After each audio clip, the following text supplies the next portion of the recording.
tapo manasam uchyate. Serenity of mind, gentleness, silence, self-control, the purity of the mind, this is called penance of the mind. Serenity and happiness of the mind, the feeling of peace, silence, self-control of the mind, and the purity of the antakaran, the inner being, is called tap, austerity of the mind. The first thing that is said is serenity of the mind. This is happiness of the mind. If the mind remains happy, then consider that tap, austerity of the mind, is carrying on forever. And the biggest difficulty of today's times is that people's minds do not remain serene. Wherever you look, people's minds are filled with tensions. I ask them what happened. They say they have a lot of tensions. I ask them what they have tensions of. The person's mind should be serene. This is the first quality of a great personality. Vadanam prasada sadhanam. One whose face is a resting place of serenity. Serenity comes to our faces, but it comes every hour or every 2 hours. Just like an express train goes through flag stations, yet doesn't stop there and keeps moving on, in the same way serenity comes to our faces for 1 hour or 2 hours and then it goes. It does not last. The first difficulty is that it does not last on our faces. And the second difficulty is that if it does last, then other people give us tension. They say that, why do you look happy today? Is this something to worry about? They see difficulties in this. You should tell them, yes, I will look happy every day. You should say this to them. You should tell them, do not ask me this question, where I'll be happy and I will be serene. This is because I've read in the 17th chapter of the Gita that I wish to perform tap, austerity of the mind. Serenity and happiness of the mind is tap, austerity of the mind. If a person's mind is happy and serene, then their face will be happy and serene. From looking at the faces, you'll get an experience of peace.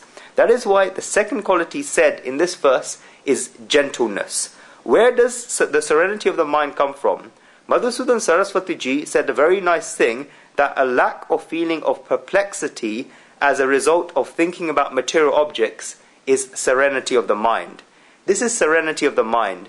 If a human being keeps constantly thinking about material objects, that I have got this and I'll get this is how this will come from that person, and keeps calculating all of this, and this person can never be serene.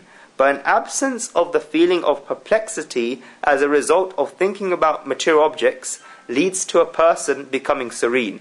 Serenity is our nature. Serenity is our natural state. We have lost it. If I were to say it in simple language, then serenity is a face and we're wearing a mask of restlessness. If you look at a small child and it's serene, it has no worries. It has no tensions at all. A small child does not need to make furniture of the house nice, and it does not need to prepare clothes for the weddings that come in the summer. It has no worries. It is serene. And its serenity only goes away doing its bare necessities. If it's hungry, then it may begin making some noise, and when it gets its mother's milk, then it's serene again. This is because it does not have worries as a result of objects. No calculations run in its mind. Ramanujacharya says that serenity of the mind is being free from rag, attractions, and dvesh, repulsions. When rag, attractions and running towards someone, and dvesh, repulsions and running away from someone, go away, and the shuttling like a shuttlecock inside us stops happening, then it leads to peace, steadiness and serenity. Our mind always does this. It either gets pulled towards somewhere or gets stuck there and it pushes someone away. The mind always does these two activities. The existence of the mind is in this: to create arguments and justifications, and to manifest rag, attractions and running towards someone, and dvesh, repulsions and running away from someone. This is the very reason why the mind is needed. One likes one person but does not like the other person. One likes one thing but does not want the other thing. One thinks that one thing is good and does not think that the other thing is good. The mind keeps doing this business over and over again. And while this is there, during that time there is no peace. And while there is no peace, then there is no happiness. God said in the 66th verse of the 2nd chapter of the Gita, while describing Sthita Prajna, a person settled in intelligence, that Ashantasya kutas sukham, for the unpeaceful, how can there be happiness? Human beings who are unpeaceful cannot have happiness. Serenity of the mind is the first tap, austerity of the mind. The next quality of tap, austerity of the mind, is somyatvam, gentleness. Shankaracharya has given a very nice definition of somyatvam, gentleness, as the peaceful attitude of the antakaran, inner being, that makes the mouth and the other senses happy. It is gentle. You can see a peace on the face of a great personality who is constantly performing that austerity of the mind. You see this austerity and happiness on his face. What is this serenity? He does not have a plastic smile. You can see the naturalness in his smile, you can see the cleanliness in his smile, and you experience purity in his smile. Where does this smile manifest from? It is because his antakaran, his inner being, is peaceful. He is so peaceful within. A person who has unpeacefulness within can never have serenity and happiness on his face. And when it comes, then you see and tell it is artificial. If you go inside a shop to buy clothes or jewelry, then there may be a smile on the face of the salesman, and he begins to say, "Welcome, welcome, welcome," that he has become happy that you've come. That is this the reason why he's saying welcome? No, he has a selfish interest inside. When women go to buy dresses and the saleswoman shows some dresses to them, then they may say that I already have this at home. Then the saleswoman shows her another one and she says that she does not want it. Then the saleswoman shows her another one and she says she doesn't want it either. The saleswoman shows more and she says that she still does not want them. The saleswoman has shown her 50 dresses and she keeps thinking such as, I do not like the border of this one, I do not like the texture of this one, I do not like the color of this one, or I don't like the design of this one. The poor person takes 50 dresses and her hands are hurting so much. She does this and she looks at 50 dresses, then she says, I have not liked it. The saleswoman must get so angry thinking she has come here and she has not liked anything. Yet she does not show anger at all. She says, no problem, sister, we'll have another shop next door. Have a look there, and if you do not like that, then we'll have more stock, so come. How happy is this person? But is this happiness of any use? She knows that you have not accepted to buy any goods. When one goes inside the plane to board it, then the flight attendants are standing there to greet him. Have they really become happy that you have come? They have been taught to do this, and they earn money as a result of doing this. You see the look of serenity and happiness in the face of a great saint. And this is somyatvam, gentleness. This is a very big need in today's time. A Hindi poet has said it very nicely that Ya ek shar ki jo hasin hai, badi mushkil se ho to fasi hai. Ab isse jane na dena, ye e waqt tak bahut kaam aayengi. If happiness even comes for one moment, then it is stuck on one's lips after they've made a lot of efforts. Now do not let this go. It will come to a lot of use at the right time. Happiness, even for one moment, can come to a lot of use. A Gujarati poet has said that Ketla mate hu roj chera aina ma joichu ane haswano prayatna karuchu ke khabar hase to koik divas kam lagshe. I look at my face in the mirror every day and make efforts in order to laugh because I know that one day it will come to a lot of use. Otherwise, such events do not take place in life where one can remain happy, but when looks at their face in front of a mirror and laughs, and how do they look? They know that one day it will come to a lot of use. That is why happiness is top austerity of the mind. When Guruji was studying at college, then there were stickers that used to come. Guruji has given a lot of stickers to people as presents. One of them was that a smile is a curve that makes everything straight. If a person begins to learn how to laugh in the antakaran, inner being, then they'll learn how to be happy. If a human being can be differentiated from all the animals of their world, then it's because a human being can manifest the feeling of happiness through a smile. Animals cannot manifest the feeling of happiness. And when they do, then those who understand will understand.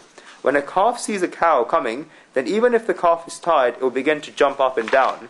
By jumping up and down, the calf is manifesting its feeling of happiness. When the monsoon season comes and a peacock is sitting by a mango tree, then the cuckoo makes such wonderful sounds. This cuckoo is manifesting its feeling of happiness. You can hear it the whole year round.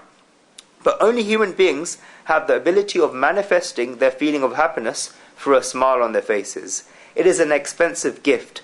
A person who does not know how to laugh, or a person who does not know how to be happy, such a person should be counted as the most impoverished person in the world. No matter how much wealth he has, and no matter what he has, if he cannot laugh with an open heart, then he is the most impoverished person in the world. Happiness is a top austerity of the mind. Somyatva, gentleness, is a top austerity of the mind.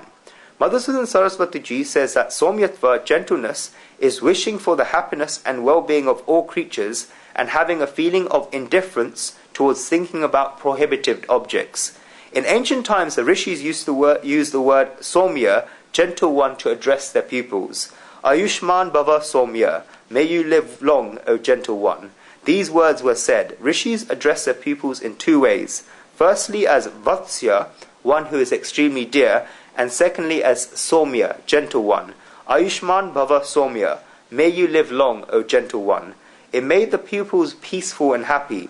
Shankarananji says that when the mind remains even, without favouring those who do you good or those who do you wrong, then Somyatva, gentleness, manifests. If someone has done good to us or if someone has done bad to us, then if the mind does not become fickle amongst them both, then there is peace of the mind.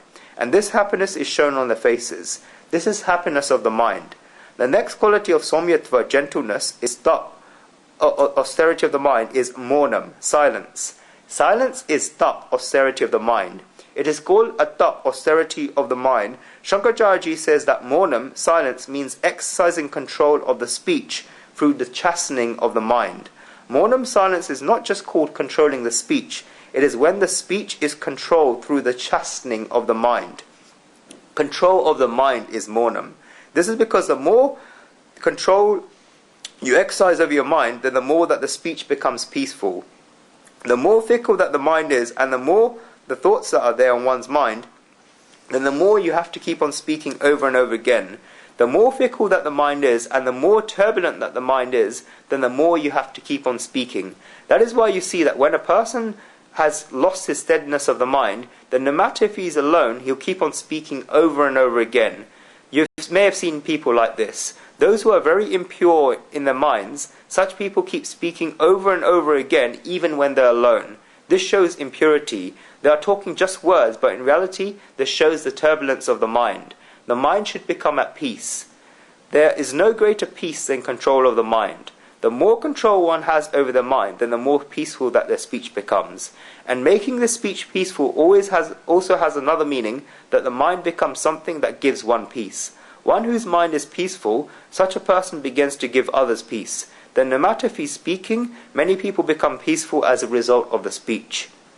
If I were to go further, then one will not even need speech, because in his company alone, many people will become at peace. Peace will be when people get proximity with him.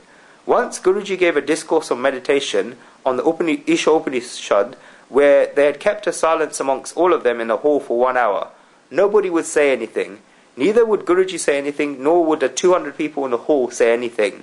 Everybody was just in silence. But the experience that everybody had at that time gave everybody bliss. That is why silence is very important. There was a feeling of communion and proximity between the people there. Silence is very necessary. Madhusudan Saraswati Ji says that Maunam, silence, is thinking about the eternal treasure that is the soul. Shankaracharya Ji says that Maunam, silence, is making thoughts free of worries. Maunam, silence, is not just opposition to speech, and is not just closing one's mouth and putting a tape around the lips. Maunam, silence, is when the thoughts become at peace. Shankaracharya Ji uses the word Munibhav to describe Maunam. Maunam, silence, is Munibhav. What is Munibhav? We will do a little spiritual study. There are two types of munis, sages. The first is a Gastha Muni, and the second is a Jivan Mukta Muni. A Gastha Muni is one who tries to win over his senses through his hands. This is a Gastha Muni. And a Jivan Mukta Muni is one who investigates about the soul, and one who resides only in the soul. This is a person who is a Jivan Mukta Muni. He behaves like other people performing dhat austerities in everyday life, but inside he remains connected with endless bliss. If you look at his outside activities, then they're just like people performing austerities or people performing penances. These are the outside activities, but inside there is an endless bliss flowing in him. This spontaneous overflow of bliss is running in his heart, and he moves around selling it. Whoever comes near him gets the smell and gets sprayed with this. This is called a Jivan Mukta Muni. Tukaram says that Ata Rahilo Upkara Purta. We're only working in order to good to the world. They have attained that for which they have attained this birth, and that which they had to attain. They are only living now in order to do good to the world. We are not living for ourselves. Whether one is a Kashta Muni or a Jivan Mukta Muni, the state of certainty and decisiveness in the minds of both these Munis, sages, is called Maunam, silence. When the minds have reached a state of certainty and decisiveness, and have reached a state of decisiveness of thought, then this is called Maunam, silence. This is the state of a Muni, a sage. Our scriptures have described 4 types of Maunam, silence. They are described in the Yog Vashishta Ramayana. There are 4 types of Maunam, silence. The first is Maunam, silence of speech. This is opposing the speech and stopping the speech. This is Maunam, silence of the speech. The second is Maunam, silence of the senses. This is restraining the senses through force. The third is Maunam, silence of renouncing the gestures of the body. These are very natural. For example, when one is giving a discourse, then the hands move there and there. These are natural gestures of the body. If you look at it one way, then they're natural, but if you look at them another way, then they're very wasteful.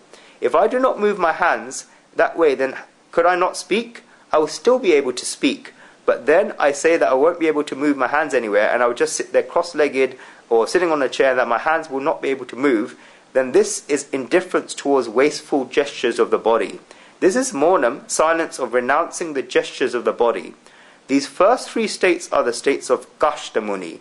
And the 4th is deep Maunam, silence. This is of a lot of importance. When one has given up the world and just thinks about the soul and the Supreme Soul, then this is called deep Maunam, deep silence. Such a person understands the substance of the soul in its true meaning and becomes steady in its unquestionable true form. This is called deep Maunam, silence. Such a person lives in the world but is not of the world. He is only preoccupied with the soul. This is deep Maunam, silence. And this is called the state of a Jivan Mukta Muni. The path of yoga calls this the Turi Avastha, the 4th state. The 4 states are awake state, dream state, state of deep sleep, and Turi Avastha, the 4th state. And in the Yog Vashishta Ramayana, Bhagavan Vashishta gives the message that if one gets a vision of truth, then deep Maunam, silence manifests by itself. One who has had the experience of the supreme truth gets this type of silence, Maunam, by himself. This is Maunam, silence. I've spoken a lot about Maunam, silence. The next quality of tap, austerity of the mind, is regular study of the soul and regular recitation of the Vedas. This is regular study of the mind, and this is purity of the Antakaran, inner being. Purity of the Antakaran, inner being, is purity of the mind, intellect, conscious, and ego. When one has this, then this is called tap, austerity of the mind. In the 3 verses, there are the 17th, 18th, and 19th verses. God shows us the type of tap, austerity once again, but just now God has shown the types of tap, austerity according to the body, speech, and mind. Now God will show tap, austerity of the modes of sattva, goodness, rajas, passion, and tamas, dullness. Next verse. Shraddhaya para